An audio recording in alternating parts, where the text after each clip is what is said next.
ஹேலோங்க இன்னைக்கு நம்ம தேங்கோட ஃபிஷர் தான் பார்க்க போகிறோம். தட் நைட் பார்ட் 16 போன பாட்டு இதோட கம்ப்ளீட் பண்ணியிருந்தேன்னா வாயன் வந்து தேங்கோட வீட்டுக்குள்ளே உட்காந்துக்கிட்டு நல்லா அராஜகம் பண்ணிட்டு இருந்திருப்பா. தண்ணிலாம் கேட்டிருப்பா. தேங்கோட நினச்சான்னு தெரில. கீழே போய் தண்ணியெலாம் எடுத்துகிட்டு வந்து வாயின் கிட்ட கொடுத்துருப்பா. வாயனும் அதை வாங்கி குடிச்சிட்டு இருந்திருப்பா. ஸோ அதோட அந்த படம் நான் கம்ப்ளீட் பண்ணியிருந்தேன். லெஸ் கண்டிட்டு த பார்ட் 16. ஸோ இப்போ தேங்க வாயினை பார்த்து அதான் தண்ணி குடிச்சில கிளம்பு. எங்கே போகணும்? எங்கே போகணுமா? ஒழுங்கா வீட்டுக்கு போடி. ஓ, ஏன் வீட்டுக்கு போகணுமா? என்னத்த காமெடி பண்ணுறியா? ஏய், என்னை பார்த்தா நான் காமெடி பண்ணுற மாதிரியா இருக்குது? ஆ எங்கே மூச்சு திருப்பேன் லைட்டாக அப்படி தான் இருக்குது. என்னை கொல்லுப்பா. அச்சோ இல்லையே. ஏய் ஏஞ்சி வீட்டுக்கு போடி. இதுதான் தான் எங்கள் வீடு. நீ தானே புருஷன், அப்போ இதாண்டா என் வீடு. செருப்பு பிஞ்சிரும் பார்த்துக்கோ. அதெல்லாம் என்றைக்கோ முடிஞ்சு போச்சு. அப்போ எதுக்கிட்ட கலை ரிங் போட்டிருக்க? என்ன இப்போ ரிங் போட்டிருக்கதா பெரிய பிரச்சனையா? கழட்டி கொடுக்கவா? சரி கொடு அப்படின்றா. படக்குன்னு கெட்டதும் தேங்காலையும் டக்குன்னு கழட்டி கொடுக்க முடியல. ஒரு மாதிரியாக தான் இருக்குது. எனக்கு கழட்ட மனசு வரல. அவருக்கு தான் வாயினா பிடிக்கும்ல, சொன்னால் மனசு வர மாட்டேங்குது. அப்படியே ஒரு மாதிரி ரிங்கையும் வாயினையும் மாறி மாறி பார்த்துட்டு நான் ஏன்டி கலை கட்டணும்? நான் ஒன்றும் இது கல்யாணத்துக்காண்டி போடல. எனக்கு இந்த ரிங் என் கையில் பார்க்க அழகாக இருக்குது, எனக்கு பிடிச்சிருந்ததுன்னு போட்டேன். அது எப்படி இருந்தாலும் நம்ம வெட்டிங் ரிங் தானே, அது இல்லைன்னு ஆயிடாதுல்ல. இங்கே பாரு, லூஸ் மாதிரி பேசாதா. நான் வேணா எனக்கு நைட்டு வேணால் இங்கே தங்குறதுக்கு உனக்கு பெர்மிஷன் கொடுக்குறேன். ஒழுங்கு முறையதா காலைல இருந்துச்சு உன் வீட்டுக்கு ஓடிடு, சரியா? நீ சொன்னால் நான் கேட்கணுமா? ஏய் உறைஞ்சன்னு வச்சுக்கோயேன். சும்மா சும்மா பதிலுக்கு பதில் பேசிட்டு முட்டுப்படுறி. சரி அப்போ நீங்கள் வா. நல்லா அங்கே படுக்க முடியாது. அப்போ சார் எங்கே படுக்க போகிறீங்க? வேறு ஏதாவது ரூமுக்கு போனேன்னு வச்சுக்கோயேன், அங்கேயும் வந்து நான் படுப்பேன். நான் எந்த ரூமுக்கு போகல. அப்புறம் எங்கே படுப்பேன்? நான் சோஃபாவில் படுத்துக்கிறேன் அப்படின்ட்டு டேங்க் படுக்க சோஃபாவில் படுத்துட்டான். ஆனால் வாயின் சும்மா இருப்பாளா? அவள் அப்படியே பெட்லேருந்து எழுந்துச்சி வந்து அந்த சோஃபாவில் டேங்க் மேலே படுத்துக்கிட்டா. டேங்க்கெல்லாம் மனசெல்லாம் ஐயோ அலை பாயுது, என்னென்னமோ பண்ணணுன்னு தோணுது. இருந்தாலும் மனுஷனுக்கு கில்ட்டினஸ் மட்டும் ரொம்ப அதிகமாக இருக்குல்லவ விட. அதனால வாயினை பிடிச்சி தள்ளி விட்டு, ஏய் இங்கே திடி வந்த? ஓ அது அவ்வளோ பெரிய பெட் இருக்குல்ல, அங்கே போய் படுத்துக்கோ. நான் உன் கூட தான் படுப்பேன். நீ எங்கே படுக்கிறியோ அங்கே தான் நானும் படுப்பேன். அரைஞ்சுன்னு வச்சுக்கோயேன். அரை பார்ப்போம். அடி அடிக்குன்னா அடி. உங்ககிட்ட அடி வாங்கி ரொம்ப நாள் ஆச்சுல, ஆசையாக தான் இருக்குது எனக்கும். சும்மா அடி. என்னன்னா ஏன் டி என்னை டார்ச்சர் பண்ணுற? என்ன தாண்டி வேணும்? அதான் நானே வேணான்னு சொல்லிட்டு விட்டு வரேன்ல, அப்புறம் ஏண்டி உனக்கு? ஆனால் எனக்கு நீ வேணுமே தான். காண்டு மேலே கலப்பாத, சரியா? பேசாமல் போ, போய் பெட்டில் படு. போ, நான் பொறுமையாக சொல்கிறேன். போடி போ, போய் பெட்டில் படுத்துக்கோ. படுக்க மாட்டேன், நீ வா.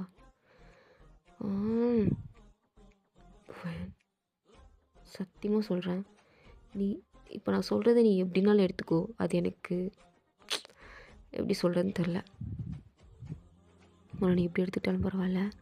இன்னும் கொஞ்ச நேரம் நீங்கள் மட்டும் இருந்தேன்னு வச்சுக்கோயேன், அதுவும் இப்படியே என் மேலே படுத்துட்டு இருந்தேன்னு வச்சுக்கோயேன், கண்டிப்பாக நான் என் கண்ட்ரோலை இழந்துருவேன், ஏதாவது பண்ணிடுவேன். அதுக்கப்புறம் உனக்கு தான் அது ஆகும். பெட்டில் உங்களோட பார்த்துருந்தாலும் சரி, நீ இது எவ்வளோ தூரம் என்னை தள்ளி படுத்திருந்தாலும் எனக்கு டிஸ்டர்பாக தான் செய்யும். நானே என்னை கஷ்டப்பட்டு கண்ட்ரோல் பண்ணிகிட்ருக்கேன். சத்தியமாக நான் முடியல. ஒழுங்காச்சு போயிடு, எல்லாம் சிக்கு தப்பாக தான் அது ஆயிரும். ஆகட்டும், நம்மளுக்கு தான் கல்யாணம் ஆகிடுச்சுல்ல. இதுக்கு முன்னாடி ஏதோ ஆனதே இல்லாத மாதிரி பேசுகிற. எத்தனை வாட்டி ஆயிருக்கு, அதுக்கெல்லாம் கணக்கே கிடையாது. அதை மாதிரி இதை நினச்சிக்கோ. உனக்கு பைத்தியம் தான் பிடிச்சிருக்கு அப்படின்ட்டு வாயின் அப்படியே தூக்கி பெட்டில் போட்டுட்டு அவன் மறுபடியும் இந்த சோஃபாவில் படுத்துக்கிட்டான். மறுபடியும் வாயின் எஞ்சி போடலான்னு பார்க்கும்போது தேங்க வந்து வாயினை பார்த்து, இப்போ மட்டும் நீ எஞ்சி வந்தேன்னு வச்சுக்கோயேன், உனக்கு கொண்டுருவேன், ஒழுங்காக அங்கேயே போடலாம், வேறு ரூமுக்கு எஞ்சி போயிடுவேன், டோர் லாக் பண்ணிடுவேன் அப்படின்னு சொல்லும்போது வாயினும் எதுவும் சொல்ல. சரி இன்னைக்கு ஒரு நாள் விடுவோம் அப்படின்ட்டு அவளும் பெட்டில் அமைதியாக படுத்துக்கிட்டான். ஆனால் தேங் சோஃபாவில் படுத்துட்டு இப்படி திரும்புகிறான். திரும்பிட்டு அவனுக்கு சிரிப்பு வருது, ஒரு மாதிரி ஃபீலிங்ஸ் வருது. அப்படியே சிரிச்சுட்டே கொஞ்சம் வெக்கமும் வருது. அப்படியே தூங்குறான். வாயினுக்கும் லைட்டாக ஷையாக தான் இருக்குது. ஸோ அவளும் அப்படியே தூங்குறான். நெக்ஸ்ட் டே மார்னிங் ஆகுது. வாயின் அப்படியே தேங்க்கு முன்னாடி எழுந்திரிச்சு தேங்க்காண்டி எப்படி விதமாக சமைக்கிறான். எப்படி காளான் ரைஸும் கர்ட் ரைஸும் பண்ணுவாலும் ஸோ அதே மாதிரி பண்ணி வச்சுருக்கா. தேங்கும் காலங்காலத்தில் எழுந்திரிச்சு அப்படியே ஃப்ரெஷ்ஷப் ஆகிட்டு வாயினை பார்க்குறான். சரி அப்புறம் எழுந்துச்சி போயிட்டா போல், வீட்டுக்கே போயிட்டா. நேற்று ஒரு நாள் நான் ஏதோ சோகமாக தானே வந்திருப்பா, வேறு எதுக்கு வரப்போகிறா அப்படின்ற மாதிரி யோசிக்கிறான். கஷ்டமாக இருக்குது வாயின் அங்கே இல்லை அப்படின்னு பார்க்கும்போது. ஏன்னா அவன் நினச்சிருப்பான் அவன் காலைல எந்திரிக்கும்போது வாயின் பெட்டில் தான் இருப்பா அப்படின்னு ஒரு எக்ஸ்பெக்டேஷனோடு தான் எந்திரிச்சிருப்பாப்புல. ஆனால் இப்போ வாயின் இல்லை அவள் போயிட்டா அப்படின்னு தெரிஞ்சதுக்கப்புறம் கொஞ்சம் மனசுலாம் வலிக்குது. ஏன்டி போன அப்படின்லாம் தோணுது. அப்படியே அதை நினச்சிட்டு அப்படியே கீழே வந்தா வாயின் பாட்டுக்கு டைனிங் டேபிள் உட்காந்துருக்கா. அவளை பார்த்தது மறுபடியும் சந்தோஷமாக இருக்குது. அப்பாடி அவள் போகல இங்கே தான் இருக்கா அப்படின்னு தோணுது. இருந்தாலும் நீ ஏன்டா சந்தோஷப்படுற? நீ அவளுக்கு எவ்வளோ பெரிய கஷ்டத்தை கொடுத்துருக்க, இப்படிலாம் சந்தோஷப்படாத அப்படின்ட்டு அவனுக்கு அவனே திட்டிட்டு அப்படியே டைனிங் டேபிள் கிட்ட வந்து, ஏய் உன் வீட்டுக்கு போகலையா? ஐயோ தேவ், நான் என் வீட்டில் தான் தேங்க இருக்கேன். ஏய் இது ஒன்றும் உன் வீடு இல்லை, இது ஏன் வீடுறி? நீ யாரு? ஏய் அரைஞ்சான்னு வச்சுக்கோயேன், பேசாமல் இங்கேருந்து போடி. கேட்குற கேள்விக்கு பதில் சொல்லு. நீ யார் எனக்கு? சொல்லுடா சொல்லு, நீ யார் எனக்கு? நான் யாரோ உனக்கு போ. ஆ இரு. அக்கா அக்கா இங்கே கொஞ்சம் வாங்கலேன். அப்போ அந்த மெய்டும் வாங்கி கூப்பிட்டாங்களே அப்படின்னு சொல்லிட்டு வாரா வந்து நின்றுட்டு, சொல்லுங்கம்மா. அக்கா இவன் எனக்கு யார்? என்னம்மா உங்களுக்கு தெரியாதா என்ன? என்ன போய் சொல்ல சொல்கிறீங்க? எனக்கு ஒரு மாதிரி இருக்குது. ஐயோ அக்கா நானே நார்மலாக கேட்குறேன், நீங்கள் ஏக்கா அப்படி வைக்கப்பட்டுருக்கீங்க? அதில் விட்டு தள்ளுங்க. நான் இவனுக்கு யார்? வாயன் என்ன? வாயை முடித்தேன். வாயை திறந்துன்னு வச்சுக்கோயேன், பச்சை மிளகாவை எடுத்து வாய்க்குள்ளே போட்டுருவேன். வாய் முடிட்டு நில்றா அப்படின்ட்டு மிரட்டுறா. நாங்கள் ஒன்று இது மிரட்டுது அப்படின்ட்டு அவளே பார்த்துட்ருக்கா. வாயின் அவனை பார்த்து, ப்ளீஸ் எல்லாம் கொஞ்ச நேரம் அமைதியாரு அப்படின்றா. தேங்கெல்லாம் என்னது இது வித்தியாசமாக மாறிடுச்சு அப்படின்ற மாதிரி அவன் அப்படியே பார்த்துட்டே நிற்கிறான். அப்போ அந்த கதெல்லாம் பார்த்துட்டு, என்னம்மா பண்ணிகிட்ருக்கீங்க ஏன் முன்னாடி போய்? நீங்கள் ஓவராலாக வைக்கப்படாதீங்க, சொல்லுங்கள் இவனுக்கு நான் யார்? இது என்னம்மா கேள்வி? சாருக்கு நீங்கள் ஒய்ஃபு, எனக்கு இவன் யார்? உங்களுக்கு இவர் ஹஸ்பண்டு, நாங்கள் 2 பேரும் அப்போ யார்? மா என்னம்மா நீங்கள் ஹஸ்பண்ட் அண்ட் ஒய்ஃப்மா? அப்போது ஹஸ்பண்ட் எங்கே இருக்காங்களோ அங்கே தானே ஒய்ஃபும் இருப்பாங்க. ஆமாம்மா, தேங்க்ஸ் சார் எங்கே இருக்காரோ அங்கே தானே நீங்களும் இருப்பீங்க. ஏன்னா அவர் தானே உங்கள் புருஷன் இருக்கிற இடத்துல தானே பொண்டாட்டியும் இருக்க முடியும். இது என்ன கேள்வி? கரெக்ட், இதுதான் கேட்க கூப்பிட்டேன், கிளம்புங்க. சரிம்மா நான் போகிறேன், எனக்கு கிச்சனில் வேலை இருக்குது அப்படின்ட்டு அவங்களும் அங்கேருந்து போயிட்டாங்க. அப்போது அப்படியே சிரிச்சிட்டே, கேட்டில்ல என்ன சொன்னாங்க? புருஷன் இருக்கிற இடத்துல தான் பொண்டாட்டி இருப்பான்னு சொன்னாங்க. நீ இங்கே இருக்க உன்னோட வீட்டில், அப்போது நானும் உன் கூட உன் வீட்டில் தானே இருக்கணும். இதுதானே நியாயம், இதுதான் நம்மளோட ட்ரெடிஷன், இதை மாற்ற முடியாது தயம். நல்லா பேசுகிறேண்ணே. எப்போல்லாம் ஒரு ட்ராமா முன்னாடி க்ரியேட் பண்ணால் நான் நீ இருந்துட்டு போன்னு விட்டுருவேண்ணா? வெள்ளைப்படி முடியாது. என்னடா பண்ணுவேன்? போகலண்ணா என்ன பண்ணுவேன்? உன்னை கொன்றுவேன். கொல்லு பார்ப்போம் அப்படின்ட்டு கிட்டே வரா. தேங்கலாம் இந்த நாய் கிட்டே வந்தாலே நம்ம கண்ட்ரோல் நம்ம இருக்க மாட்டோமே அப்படின்ட்டு வாயை பிடிச்சி தள்ளி விட்டு, ஏச்சிப்பா ஒழுங்கு முடியாதா? நான் ஒர்க்குக்கு போகிறேன், போயிட்டு வரும்போது இங்கேருந்து நீ கிளம்பியிருக்கணும். ஓ அப்படியா, சரி கிளம்புறேன் சாப்பிடு. எனது உண்மையிலே கிளம்பிடுவாளா? நான் சும்மா தானே சொன்னேன் அப்படின்ட்டு தேங்க வேறு மைண்ட் வாய்ஸ் விட்டுட்டு அவன் பாட்டுக்கு உட்காடுறான். அப்போது அங்கே இருக்கிற ஃபுட்ஸ்லாம் பார்த்துட்டு மேடை பிடிச்சி கத்திட்டு இருக்கான். இதெல்லாம் உங்களை யார் பண்ண சொன்னா? தம்பி நாங்கள் ஒன்றும் பண்ணல, உங்களுக்காண்டி காலையில் எழுந்திரிச்சு உங்கள் பொண்டாட்டி தான் இதெல்லாம் ஸ்பெஷலாக பண்ணாங்க. நாங்கள் ஒன்றும் பண்ணலப்பா, பண்ணதெல்லாம் உங்கள் பொண்டாட்டி தான், வாயன் மேடம் தான், சாப்பிடுங்க அப்படின்ட்டு அவங்க அங்கேருந்து அசால்ட்டாக சொல்லிட்டு போயிட்டாங்க. தாங்களாம் என்னது நம்மளுக்காண்டி இவ பண்ணாலாம் அப்படின்னு அப்படியே வாயனை பார்க்குறாரு. வாயனும், எப்படி ஹனி சாப்பாடு நல்லா இருக்கா? நான் தான் உனக்கு பண்ணேன். பார்க்கும்போதே தெரியுது கன்றாவியாக இருக்குன்னு. என்ன நீ சாப்பிட்டு பார்க்காம நீ பாட்டுக்கு சொல்லிட்டு இருக்க? ஒழுங்காக சாப்பிட்டு பார்த்து சொல்கிறா. சாப்பிட்டு பார்த்தேன்னா பார்க்கலன்னா என்ன, அதை எப்பவுமே தெரியுதே நல்லா இல்லைன்னு. உனக்கு குன்று பார்த்தேன். ஒழுங்கு மரியாதையா மூடிட்டு சாப்பிட்டு என்ன? தேவையில்லாமல் நான் போய் முடிச்சு குறை சொல்லிவிட்டு இங்கேருந்து போடின்னு வச்சுக்கோயேன், நிஜமாக போயிடுவேன். அதுக்கடுத்து நீ தான் ஃபீல் பண்ணுவேன். ஓ நீ போயிடுவியோ அப்படின்ட்டு தேங்க ஒரு ஆவேசத்தில் கேட்டுட்டா. அவனுக்கு அது கேட்டுருச்சு போல். என்ன சொன்ன நீ? என்ன சொன்ன நீ? நான் ஒன்றும் சொல்ல இல்லை, என்னமோ சொன்னேன் எனக்கு கேட்டுச்சு, அதெல்லாம் ஒன்றும் இல்லை, முட்டை தின்னு அப்படின்ட்டு வாயின் செஞ்சுட்டு தான் சாப்பிட்றான். டேஸ்ட் செம்மையாக இருக்குது. வாயின் முன்னாடி எப்படி செய்வாளோ அதே மாதிரி இருக்குது. அப்படியே பழைய ஞாபகம்லாம் வருது. தேங்க வந்து வாயினை பிடிச்சி அடிக்கிறது, அடுத்து வாயனை அழுகிறது, இவங்க 2 பேரும் ஒன்றா இருக்கிறது எல்லாமே ஞாபகம் வருது.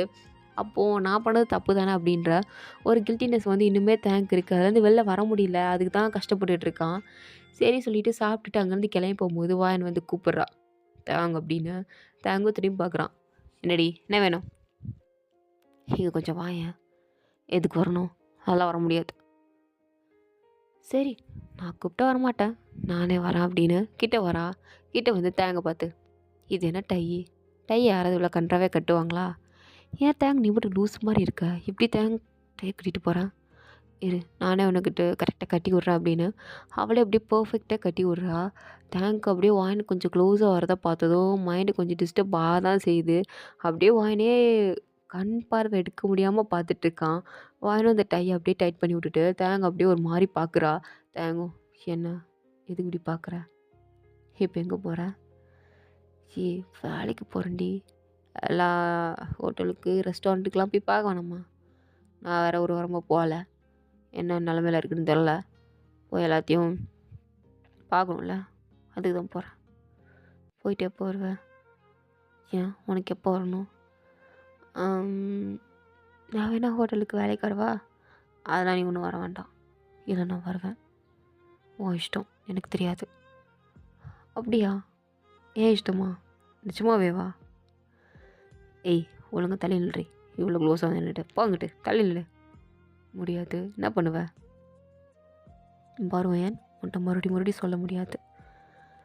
சரிப்பா நான் தள்ளியே நிற்கிறேன் அப்படின்ட்டு வாயனை அப்படியே பின்னாடி தள்ளி நிற்கலான்னு வரான். அப்போ தேங்க நினச்சான்னு தெரில, வாயனை பிடிச்சி கிட்ட இழுக்கிறான். வாயன் வந்து அப்படியே ஏதோ சாதிச்ச மாதிரி தேங்கப்பா சிரிக்கிறா. அந்த சிரிப்பை பார்த்ததும் ஒரு மாதிரி ஆகுது.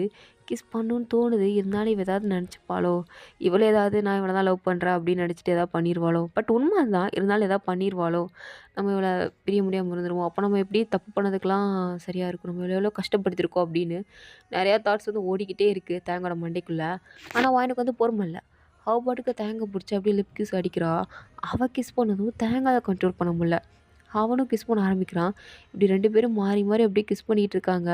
ஒரு நல்ல கிஸ்ஸிங் சீன் வந்து அங்கே போயிட்டுருக்கு. வாயனுக்குலாம் ஒரு கட்டத்தில் மூச்சு வாங்க ஆரம்பிக்குது. அப்படியே தேங்க பிடிச்சி தள்ளலான்னு பார்த்தா அவன் விடுற மாதிரியே இல்லை. அவன் நல்லா டைட்டாக பிடிச்சிட்டு இருக்கான். வாயனுக்கு அப்போ லைட்டாக சிரிப்பு வேறு வருது. என்ன பண்ணுறதுன்னு வேறு தெரில. தேங்கோட ஷோல்டரில் 2 அடி அடிக்கிறா. அப்போ தான் தேங்க அப்படியே கிஸ்ஸையே பிரேக் பண்ணுறான். பிரேக் பண்ணிட்டு இப்போ நம்ம என்ன பண்ணிட்டோம் அப்படின்ற வேற ஒரு மாதிரி இருக்குது. அங்கேருந்து போகலான்னு பார்த்தா அப்போ தான் கங்கு வரா. கங்கு தேங்க பார்த்ததும், டேய் என்னடா பண்ணிட்டு இருந்தீங்க 2 பேரும்?